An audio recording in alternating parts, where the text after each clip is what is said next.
is a huge celebratory year for both the theater and the organization. To see it turn this age and be in such great shape and be such a pillar of the artistic community. 100 year for the theater and 75 for Springfield Little Theater. It is going to be an event of a lifetime.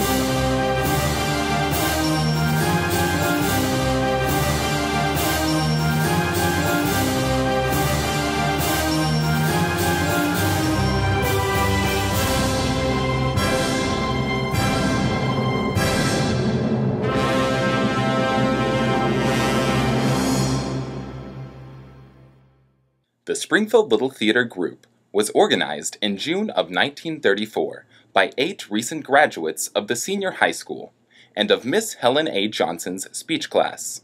The group, with no money to mount a production, solicited 56 local businesses and professionals. There were these people who contributed a dollar, the first underwriters of Springfield Little Theatre. The importance of being earnest, of course, was the production. The week of May 29th through June 4th of 1949 was designated by the Springfield mayor as Little Theater Week in celebration of its 15th anniversary. My first memories of Springfield Little Theatre Association go back to Central High School, then Springfield Senior High School, in the mid-50s, when the lady Helen Johnson, who first started the Springfield Little Theatre Association in 1934, was still teaching at Central High School.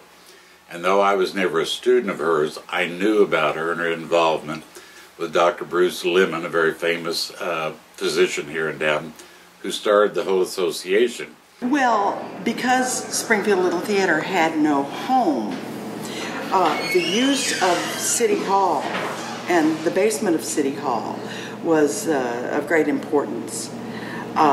Using Clara Thompson Hall on the Drury campus was important. Central High School Auditorium would open for Springfield Little Theatre to do productions there. So it was very much pick it up, carry it on, and go until the purchase of the Landers Theatre. They looked at the Gilloys, they looked at the Fox, they looked at the Landers. And of course, the Landers was the best physical building for what Little Theatre wanted to do. The lobby was a white marble, half wainscoting in white marble, had a large concession stand along one wall, lots of popcorn grease and spilt Coke and that type of thing. Left and right of the lobby, we had a barber shop and a beauty shop. They were tenants in the building. Above the lobby, we had apartments.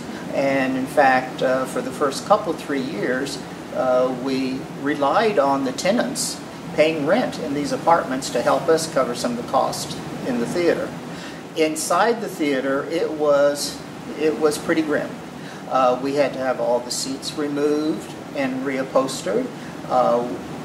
We had to have a lot of new wiring done. In fact, one day the electricians were working and they called me over and they discovered that up the side wall of the theater, of the auditorium, where the wall sconces are located, there was a pipe. It was the gas pipe, because originally when the building was built, there was gas lighting and electricity, because electricity was new and it was more of a decorative type of element in architecture. They didn't trust it because gas is what they'd been using for years, and so everything was double wired, both in electricity and gas. Back on the stage, it was still the configuration that it had been for the movie house and for the TV production. So also, the workmen loved the project. That was everyone around the theater was so excited because Springfield Little Theatre had purchased the building and it was becoming a real theater again. And the workmen would give of their Saturdays without pay, the subcontractors, to come in and continue working on Saturdays to help the project along.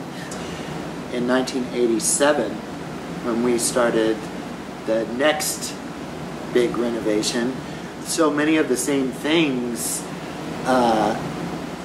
we went through. It's just like parallel, you know, with looking at all the different paint colors and the different and now, as Lou said, you know, every 20 or 30 years, just the nature of the building.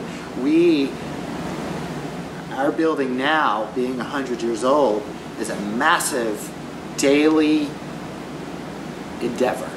I never would have thought 30 years ago, when I first started working at the Landers, that I would feel a part of its history. I feel so fortunate to have become involved with a building that has a life of its own.